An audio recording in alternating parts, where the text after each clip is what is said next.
Hi, so I'll get right into it. I've always had a very weird equation with my sister-in-law, and recently something happened that kind of pushed me over the edge. Not just me, literally everyone in the family. I, 28 female, have been married to my husband, 28 male, for 3 years, and we have been together for six. Couple of months ago, we found out that we were expecting our first child together, and we were thrilled about it. A few days ago this week, we decided to have a baby shower and invite our families and friends to our new house for the event. My sister-in-law, Connie, 30 male, and her husband were also invited to the event. Connie has been with her husband for 8 years and married for five, and they have been trying to have a baby for a really long time, but haven't been successful. Recently, they started their IVF treatments because even though neither of them had any fertility issues, they were still struggling with conceiving. Had she been a better person, I might have felt bad for her. But after what she did recently, I'm glad that she hasn't been able to conceive yet because she's crazy and honestly doesn't deserve to be a mother. Connie and I don't really get along, and I would say that it's her fault because I've always been cordial with her, but she just has a weird attitude about everything. Earlier, she used to be nice to my face, but I had heard from several of her family members that she constantly put me down behind my back and made fun of a lot of things about me. So I slowly distanced myself from her. And then eventually we got to the point where we were only nice to each other for the sake of our family and nothing more. So inviting each other to events was more of a formality, and we knew it. She had been invited to my pregnancy announcement party as well, and even there, all she had done was sulk. And maybe I should have taken that hint and not invited her this time. But I didn't think much of it. Anyway, a couple of days ago, I had my baby shower, and Connie and her husband also attended. They were one of the first few guests to arrive, so we had taken a few people on a house tour since it was a new home. And yes, this is quite an important detail. And anyway, after everyone had arrived and the baby shower was in full swing, I was speaking to a couple of friends when Connie came to my side and asked me if I could show her where our bedroom was because she wanted to rest for a bit since she was feeling kind of nauseated. I thought that it was quite strange that she came to me and not her brother. But since I was busy with my friends and also because I was heavily pregnant, I told her to find my husband and ask him, since I really didn't feel like getting up. But she told me that she also wanted to speak to me in person and privately, which is why she had asked me specifically since she didn't actually need to rest. She just wanted to talk to me and needed an excuse for it. That made me a little curious, so I decided to excuse myself and got up to take her to the bedroom so we could talk away from everyone else. I actually thought that she was going to apologize for her behavior in the past or something because she was being really nice. And I guess that should have made me suspicious, but anyway. I didn't think of it and started walking with her to the bedroom. And here's the deal with our house. It's pretty big, and that means that our bedroom is quite a distance from the living room. There is a really long corridor leading up to it, and on one side of the corridor, we have something like a supply closet. So while we were crossing that, all of a sudden, Connie grabbed me by the arm, shoved me inside, and locked me in. The closet was a small, dark, cramped room where we were storing a couple of unpacked boxes on the shelves, our vacuum cleaner, and a few mops. We hadn't yet installed lights in that room, and there was no ventilation apart from a tiny window that was situated really high up in the wall. Everyone in the family knows that I suffer from severe claustrophobia. So a room like that is pretty much the stuff of my nightmares. I started panicking as soon as Connie shoved me into the room, and I kept banging on the door and telling her to let me out. But I knew that there was no point because she must not have stayed outside the door for long. And there was loud music playing in the living room where everyone was sitting because we wanted the baby shower to be fun for everyone. And it was more of a party than a shower. Besides, even without the music, there were a lot of people in the living room, and I'm sure they couldn't hear me above the conversation because the supply closet was a little distance away from the living room. In spite of that, I kept banging on the door and screaming for someone to come and help me until my voice gave out, and I honestly don't remember what happened after that. I guess I must have fainted because of my claustrophobia, since the only thing I remember after that was waking up in the hospital. Thankfully, I was lucky enough to be found about 20 minutes after I had left the living room, since it was time to open the presents. But I wasn't even there, so people came looking for me. Apparently, after Connie had returned to the living room without me, she had told my friends that I needed to rest for a bit, and that's why I had chosen to stay in the bedroom and had sent her back to tell them. A pregnant woman choosing to take some time away from a party so she could rest wasn't all that strange. So nobody raised any questions because what Connie had done was so absurd. It hadn't even occurred to anybody that she might have been lying. And then eventually, when it was time to open the presents, people started looking for me, and my husband started panicking when he realized that I wasn't in the bedroom like Connie had said. He had the good sense to check the supply closet, and there he found me on the floor unconscious. It didn't even take a second to call the ambulance, so he could rush me to the hospital because he thought that something serious had happened and I had fainted because of some pregnancy-related complication, since I hadn't even woken up when sprinkled with cold water. Our families drove behind us and my sister stayed back home to handle all the guests. Until we reached the hospital and I regained consciousness, nobody discussed exactly why I had been in the supply closet in the evening, even though I'm the kind of person who refuses to enter that space while there is daylight because of how cramped and small it is. I remained unconscious for about 10 minutes, and when I woke up in the hospital, which is luckily just a few minutes away from our home, they ran some tests and stuff before telling my family that there was nothing they needed to be worried about. I'd just been knocked out cold because I had probably been in a very stressful situation, and my blood pressure had dropped to a dangerously low level. That bit wasn't surprising because ever since I got pregnant, I had been having a lot of trouble with my blood pressure and the way it was fluctuating constantly. And I guess the claustrophobia and the panic attack must have triggered me somehow, which is why I ended up fainting and remaining unconscious for 10 whole minutes.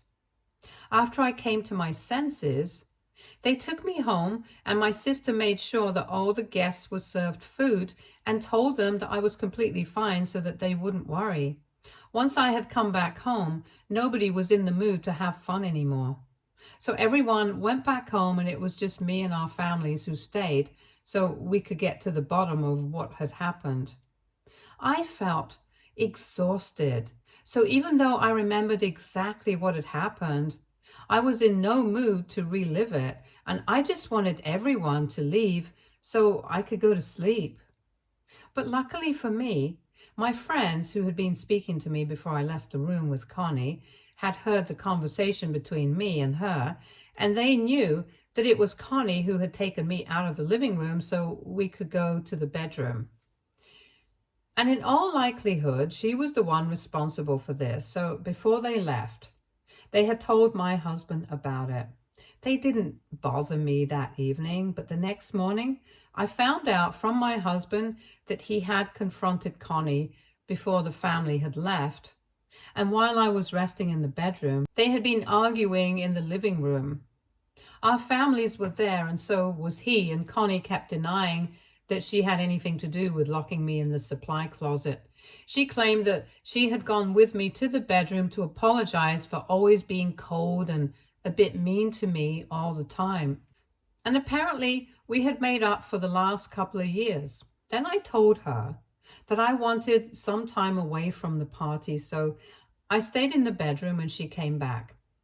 So she really had no idea why I had ended up in the supply closet and denied having anything to do with it. And since it was just her word against my friends, they couldn't come to a conclusion that evening. But the next morning I woke up in a much better condition, and after breakfast my husband asked me what exactly had happened, and I told him everything. I told him I had kept banging on the door of the supply closet, begging Connie to let me out, but she probably hadn't even been there to hear me. He was furious and called the rest of the family over once again so we could deal with the situation, and this time I was present as well, so she couldn't deny what she had done. I remember that morning Connie showed up looking really sick and pale because she probably knew that she was screwed. Her husband also looked worried, but I don't think that he knew exactly what his wife had been up to. Anyway, I recounted what had happened that evening and confirmed the fact that Connie was the one who had pushed me into that closet and left me there. Everyone seemed horrified and nobody really knew what to say because I don't think anybody wanted to believe that somebody they had known for so long was capable of doing something so horrible. Truth be told, I get that because no matter what kind of relationship I had with Connie, even I had found it very difficult to believe that she had done something so unhinged. But that was the truth. She had tried to harm me on purpose, and I didn't even feel safe around her anymore. After I was done talking, my mother-in-law, Pam, was the first one to speak up. She sounded really disappointed and resigned and said that she should have seen this coming because for the past couple of months, Connie had been absolutely livid with me. The reason for that was that she felt like I was rubbing it in her face, the fact that I was pregnant before her, even though she had been married for longer than me. She had even said that she was very unhappy with the fact that I would be the first woman in the family to give Pamela a grandkid and not her. But Pam thought that these ramblings against me were just harmless and petty, so she never brought it up with us. But she had no idea that Connie would go out of her way to do something like this out of anger and jealousy. At that point, Connie started crying and said that she hadn't done this out of anger, but it was only meant to be a harmless and innocent prank. She claimed that she had no idea that this was going to go so wrong, and she had actually intended on just leaving me locked in there for a couple of minutes as a prank. And then she would let me out and apologize for not just locking me in for her behavior towards me for the past couple of years. She said that she had completely forgotten about the fact that I was severely claustrophobic, and when she realized that I had fainted in the supply closet, she knew that people would think that she had done this on purpose, and that's why she had chosen to lie about the previous night, because she was scared of the consequences. But now she did not want anyone in the family to misconstrue what she had done, and she had done it. So she insisted that it was just a prank and she didn't really intend to harm me. Unfortunately for her, nobody really believed her because, well, it wasn't very believable, and I was very pissed off that she had put me through so much just because she was upset that she wasn't getting pregnant, as if it was my fault. I hadn't even been rubbing it into anyone's face like she was saying. I had only held a pregnancy announcement a couple of months back, and now this baby shower. As far as I'm concerned, these are very common events pregnant people host, and they are not meant to rub the pregnancy into anyone's face. If that's how she felt, that was her own fault and insecurity showing. Also, what she had said about me being the first woman to give Pamela a grandkid was just disgusting because this wasn't a competition or a race. The bottom line was that she was upset that she hadn't had any luck in getting pregnant. And I hadn't even been trying, but I still got pregnant. And it sucks for her that she's having to deal with fertility issues in spite of having all normal results. But that's really not my fault or my problem. And I had had enough rest, so I was furious the next morning, and I told Connie that for the past couple of years, she has been nothing but weird with me, but I had never even done anything to her. In fact, I had always tried to be nice to her, and she was the one who had constantly faked it with me, and then gone behind my back to talk crap about me. Even then, I had stayed dignified and just distanced myself from her. But it seemed like she was just never happy and wanted to make sure that she created enough problems for me. I told her that I could understand that she was feeling jealous and insecure, but for somebody to act like this was just demented. And I did not feel safe around her anymore. I told her that she was a horrible human being for what she had done, even though nothing had happened to me. Something very easily could have happened, and I knew it was not a prank like she was trying to pass it off as. I knew that she saw me as competition, but unfortunately, I was not competing with anyone, and she had no right to drag me into this for no reason. Then I told her that I did not want her visiting or speaking to me anymore. And then I turned to everybody else and said that if they spoke to her again, then I would not speak to them. So it was either going to be her or me.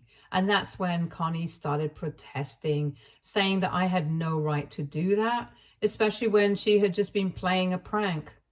I could see that both she and her husband were actually worried, but I had said whatever I had to say, and they could go on screaming, but it didn't matter, since I knew that the rest of the family was also going to agree with me. Eventually, Connie got way too loud, and my mother-in-law had to step in. She told Connie to stay quiet because this was just a consequence of her own actions, and she had lost the right to protest against it. And then she said something that shocked us all. She backed me up and told me that I was right. It wouldn't be possible to look at Connie the same way because what had happened was just insane, and nobody was going to believe her claim of it only being a prank. Then she went on to say that she was cutting Connie out of her life for now, and maybe in the future they would be able to make up, but right now she didn't want anything to do with her. And that also meant that she was no longer going to be paying for the IVF treatments. So they would have to look for some other way to deal with it. My father-in-law, who is a generally quiet man and mostly lets Pamela do all the talking, also agreed with this, and I'm not even exaggerating. Connie and her husband literally erupted at that point. They started screaming at Connie's parents and said that they couldn't do this since everyone knew that they were really desperate to start a family and they couldn't afford the IVF treatments along with everything else that was going on. So Connie's parents had been their only hope. For context, my in-laws are quite rich, but Connie's husband's parents aren't exactly on the same level, so they couldn't have approached them for help. Connie and her husband have just started a new business. It's barely been a few months, so they haven't managed to break yet, which is probably why they were relying on Connie's parents for the money for the treatments. We didn't know about that before it was brought up by them, and it was a huge deal that they were backing out of it since Connie had been pretty desperate to have a baby. When Connie and her husband started screaming hysterically, Pam stood her ground and said that given her current state of mind and the way she was behaving, she thought it was best for her not to have a baby right now, and I couldn't agree more. Nobody had anything to say, and Connie just broke down and kind of just fell to the floor while crying. And it was pretty pathetic to see her like that. But I wasn't going to go back on my word.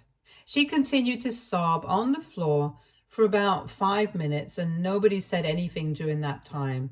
But then she got up, and I thought that she was going to speak to her mother. But she came directly towards me and actually started begging for forgiveness. And I mean, she was really begging. She was on her knees and everything and said that she was genuinely and truly sorry for what she had done. But she knew that I could make this right by speaking to Pam, and I just had to do it. Pam tried to be gentle with her and told her that her mind had been made up and not even I could change it. But Connie was not ready to listen. She was just hysterical, and I don't think she was in her senses at the time. It was kind of awkward, so I didn't even know what to say, and I really felt bad for her. But there was nothing that I could do. After a while, her husband grabbed her and got her to stand back up, and while she was still crying, he walked out with her and left us all still trying to process what had happened. After that, everyone went back home, and it's just been me and my husband since then. We haven't been speaking about what happened with Connie because it was sad after one point, but right now I've been feeling a little weird about it. I know that what she did to me was terrible, but I was the one who put forth an ultimatum for the rest of the family and forced them to cut her off, and that also meant that she couldn't have a baby because it meant no more IVF treatments. So I've been wondering if I was a jerk for doing that or not, and that's what I wanted to know, which is why I'm here for an objective opinion. AITA for telling my family and my in-laws to choose between me and my sister-in-law? Update 1. Hey everyone. I would just like to first thank everyone who responded to my post and commented on it. The majority of the comments agreed that I'm not the one at fault here. So I'm pretty relieved because I had been feeling very heavy and guilty after what had happened. I guess I just hadn't expected her to beg for forgiveness like that. And she had been pretty hysterical, so I guess I started feeling bad for her. I still kind of feel bad for her, but to be honest, this was something that she deserved. It wouldn't have been fair for her to get away with all of this scot-free, because regardless of what her intention had been, I still don't know if it really had been meant to be a prank or not. But the consequences of it were not really good for me. And to be honest, I think I'm still going to stick by what I had said about her not being ready to be a mother just yet. If she's acting like this, so unhinged and irresponsible just because she's pissed at me, then I'm not sure how she thinks she's ready to handle a baby. It's very obvious to me, and I think it's clear to Pam as well, that Connie has some serious issues. So until she deals with that, I think it's better for her to stay away from motherhood. I've spoken about this with my husband, and I told him that I have been feeling really bad about what happened with Connie, but he told me not to worry about it. Apparently, his sister had always been a bit of a hothead, but everyone had thought that she had left that kind of behavior back in her teens. She used to be one of your typical vindictive, mean girls back in high school and even in college. But this was not just mean, this was downright cruel. And I knew that she had always had a mean streak in her. But for her to manifest it in waves like this, I don't think anyone had seen that coming. Anyway, my husband reassured me, and after that, I felt considerably better about all of this. So I'm going to try and put it all out of my head now and just focus on having a happy rest of my pregnancy. Update 2. Hey, so 8 days have passed since my baby shower, and since the event didn't exactly end well, we hosted a formal dinner for everyone tonight to make it up to them. And obviously, Connie and her husband were not invited this time. I hadn't opened any of the gifts, so I decided to open them today. With all my friends and family around me, we were all having quite a nice time until dessert was served. because that was the time around which Connie decided to make a post on social media calling me out on my behavior. Yeah, the irony is astounding that after everything that has happened, she is the one who's calling me out. I had blocked her shortly after the incident had taken place. So I didn't know about the post, but she had tagged a couple of my friends and a few family members on it. So they were notified and read it out to me. It was ridiculous. She had posted that apparently I had always been in competition with her. And I had really thought that I won when I got pregnant before her. And she acknowledged the fact that she had lost her temper a couple of days back during my baby shower and had locked me in the closet. But my way of retaliation has been a lot more severe than what she had done.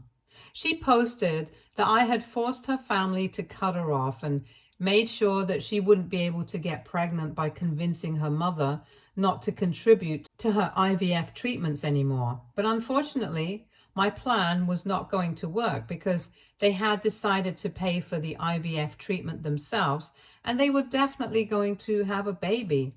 So the rest of the family could cut her off, but it was not going to make a difference to her because she was determined to become a mother and start her own family. And that family would be far better than the one she was born into. Since apparently both her family were too busy sucking up to me instead of looking after the only daughter that they had, I tried really hard to feel offended at that post, but honestly, it was just such a huge joke that I ended up laughing at it, and everyone else followed me. So we brushed it off as a big joke and didn't even talk about it because I wasn't going to let Connie ruin an event for me a second time. I'm pretty sure that she had picked this day on purpose as well to make that post because she wanted to gain sympathy and attention. But unfortunately, nobody really has any of that to spare for her. Not after what she has done, at least. Update 3. Hey, so I have great news for everyone. I recently gave birth to a really beautiful, healthy baby girl. She is 6 weeks old now, and I already love her more than anything in this world. In fact, my husband and I are already fighting over who loves her more, but we know for a fact that we love her the most. Motherhood has been beautiful so far, and I've had my fair share of struggles, but this has made it worth it. But this update is not going to be about my daughter, even though I could totally go on writing about her. This is actually going to be about Connie because she's getting divorced, and I'm honestly not surprised that this is happening. I heard from a couple of people that she and her husband have been living separately for the past couple of weeks, and they have fully announced on social media that due to irreconcilable differences, they are going to be separating. Apparently, they had tried really hard to make it work in the past couple of months after the incident with me, but I guess the stress of everything just got to them and they can't be together anymore. And I don't think it's going to be an amicable divorce because they have decided to sell their business, and had it been a mutual thing, I don't think they would have tried to do that because that business was their first baby and they had put in a lot of hard work into it. It's sad that they are separating, but not very shocking. Connie's parents are still not speaking to her though, even though I have told them that I would be fine with it if they decided to get back in touch with her after the news of the divorce broke. But they told me that unless she apologizes to everyone and does it sincerely, they are not interested in having any contact with her. Honestly, I count myself to be very lucky that I have such supportive and loving in-laws because I don't think everybody has been blessed by people like them in their lives. My own parents have also been incredibly supportive ever since I gave birth and even before that. And I feel really lucky that I have such a great support system around me. Connie could have had the same for herself if she had just bothered to be nice to the people around her, but well, that was never one of her strong suits. At this point, I don't even feel angry. I just feel bad for her. She could have had a good life regardless of the unexplained fertility issues, but she chose this for herself. Anyway, that's none of my concern anymore, and I just felt like I had to share this here so I could get it out of my system. But now, all I'm going to do is focus on raising my daughter, and yeah, I can't wait for all the great parts of motherhood. Stay tuned for more stories from Argo Relationships.